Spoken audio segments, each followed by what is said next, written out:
Hello, fellow readers and booktubers. This is the rapid fire tag.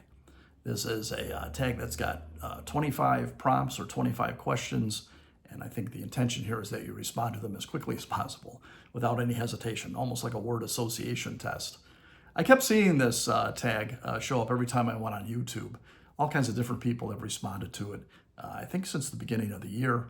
I got curious as to the origins of this tag, and the best I could find out is that it was created by GirlReading, a channel that's no longer active. But I've seen some of my friends on Booktube have responded to this. They may have tagged me and I missed it or whatever, but I just kind of like this one and it looks like fun, so I thought I'd give it a try. So this is the rapid fire tag. It's also sometimes called the 25 rapid fire questions. So let's go through this. Question number 1, ebook or physical book? Physical book every time. Number 2, paperback or hardback? I prefer hardbacks, but if a hardback's not available, I'll go with the paperback. Number 3, online or in-store book shopping? I like in-store book shopping. I live in Chicago. There's a lot of little independent bookstores around. Although sometimes it's hard for me to find books that I'm looking for in a bookstore. They have to be ordered specially. And sometimes that can take a while. And if I'm really impatient, I'll shop online. But I do prefer the in-store bookshop because I like to support the independent bookstores. Number 4, trilogies or series? Neither. Number 5, heroes or villains? Both. Number 6, a book you want everyone to read? Brothers Karamazov by Dostoevsky. 7, recommend an underrated book. I'm going to recommend Stoner by John Williams. Although when the book first came out, it came out to critical acclaim. I think it was a bestseller. It came out in 1965. It reemerges every now and then, but I think everyone should read it. If you've never heard of it before, go out and get a copy of it as soon as you can. The wonderful thing, this book is just a marvel of technique. The technical aspects of good writing are in this book. It's the most perfectly written novel I have ever read, and it's also very entertaining. The last book you finished, I happen to have it right here because I literally just finished it. The Wasteland, a biography of a poem by Matthew Hollis. This, of course, is about T.S. Eliot's famous poem, The Wasteland. And in fact, it's kind of a biography of T.S. Eliot, but just those years surrounding the time when he wrote The Wasteland. It's really interesting. If you're interested in the modernist movement in the early 20th century, or some of the great writers of the first half of the 20th century, a lot of them are in here. Ezra Pound plays a big role in this. Because, of course, he was very influential in how T.S. Eliot approached this epic poem that he was working on. I guess technically it's not an epic, but anyway, The Wasteland, a biography of a poem. Really good stuff. And this is, I just finished it just minutes ago. The last book you bought, that's question number 9, V by Thomas Pynchon. I've read V a number of times before. I've had the paperback for years and years. And I wore it out. It was falling apart in my hands. So last time I was in a bookstore, I saw a more recent edition of it, and I thought, yeah, I think I'll pick that up, and I'm going to try to read it again soon because Pynchon's new novel is coming out, I think, in October, and it will probably be his last novel. So I thought it'd be kind of interesting to read his first novel, V, and then follow it up by reading his most recent and possibly last novel. See, the arc of a novelist's creative output is right there from the first to the last. All right. Anyway, V was the last book I bought very recently. Number 10, the weirdest thing you've used as a bookmark. I hope none of you are upset by this, but there was a time in my life when I was a smoker. I gave it up 30 years ago, a little over that. Although I had a short relapse about 15 years ago, but I'm no longer a smoker. But back in the 1980s, I was a smoker. I loved to smoke. And I do remember one time I was reading something and I had to put the book down for whatever reason, and I didn't have a bookmark. So I took a cigarette out of the pack and used that as the bookmark. Not proud of this, but I'm not necessarily ashamed of it either. Let's see, number 11, used books, yes or no? Oh, yes, of course. Top 3 favorite genres. I do like ancient history. I read a lot of ancient history.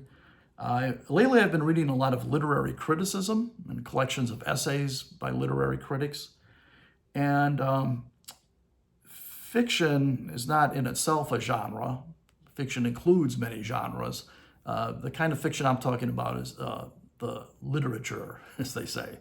I don't much care for spy novels or mysteries or science fiction or fantasy and all that.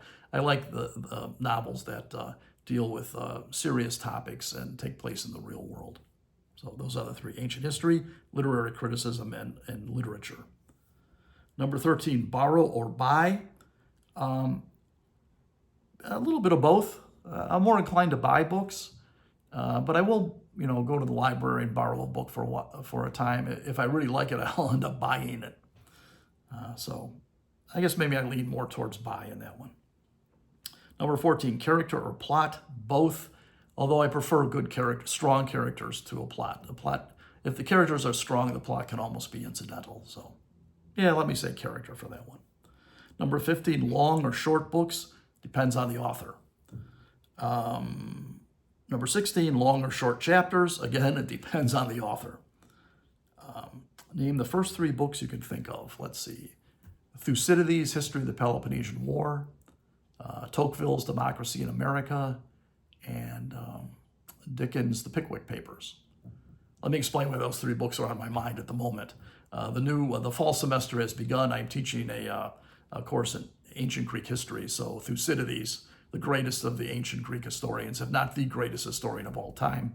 Some of you might think Herodotus. Herodotus is very entertaining, but not the most reliable of sources. But Thucydides is what they used to call a scientific historian. He relies on the facts.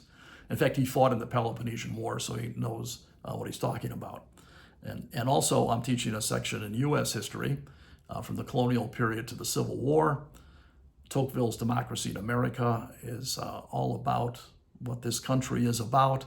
And I think now I would recommend it for all of you, if you're not familiar with it. Our democracy is fading fast, and it would seem like maybe half the country is okay with that. Once Trump and his goons succeed in establishing a fascist regime, the people who have supported him are not going to like what they're living with.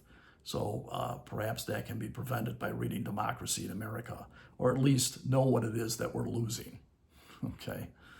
And the third book I mentioned, Charles Dickens' Pickwick Papers. I happen to be reading that at the moment. I love Dickens. I hadn't read any Dickens in a while, and I realized I had a copy of Pickwick Papers for years and years, and that's one of his novels I never read. In fact, it's his first novel. So I thought, well, I'll give this a read. And to my surprise, well, Dickens never disappoints me, but this novel is hysterically funny. It's laugh out loud funny. I wasn't expecting that. Dickens can write humor, but he can also write tragedy. But in this one, it's almost a satire of British life in the first half of the 19th century. So that's why Pickwick Papers came to mind. Number 18, books that make you laugh or cry. I think what's being asked here is if I prefer books that make me laugh or cry. I don't know how I've ever wept after reading a book. Some books have made me sad, but of course I prefer books that make me laugh. Pickwick Papers, for example. Kurt Vonnegut always makes me laugh out loud. So yes, I like to laugh. Especially, I like ironic humor. I like irony. That's my favorite kind of book. A book that uses a lot of irony to drive its point home, and that always makes me laugh. Number 19, Our World or fictional worlds? I like Our World, very much so. 20, audiobooks, yes or no? No. Number 21, do you ever judge a book by its cover? Kind of, in a negative sense. If it's a novel that's been made into a movie, and I go out to buy a copy of the novel, and if the cover has got a still from the movie, I won't buy it because of that. It's my little protest movement there. I also don't particularly care for novels that have stickers on them, the Oprah Book Club kind of thing. Although sometimes I have no choice, but I prefer novels to kind of stand on their own and not be part of a product placement kind of thing. So do I judge a book by its cover? Kind of. Book to movie or book to TV adaptations? Book to movies. I don't have a TV. I have had a TV for a couple of years now, and I feel great. Number 23, a movie or TV adaptation you preferred more than the book. I've got to tell you, The Lord of the Rings. I like the movie better than the book in a way, although it really is comparing apples and oranges. Tolkien's book is more about language and mythology and invoking a sense of fantasy and wonder. The movie is just an action-packed, swashbuckling thing, and that's much more entertaining, I think. Number 24, series or standalones? Standalones. And number 25, tag others. I think everybody I'm going to tag has already been tagged with this, and probably a lot of you have already responded to it, but I'm going to put you up there anyway. If you're new to this tag and I don't tag you, feel free to respond. But anyway, that's the 25 rapid fire questions, or the rapid fire tag, however you want to describe it. And that's what I've got for you today. So hang in there, keep reading, and stay strong.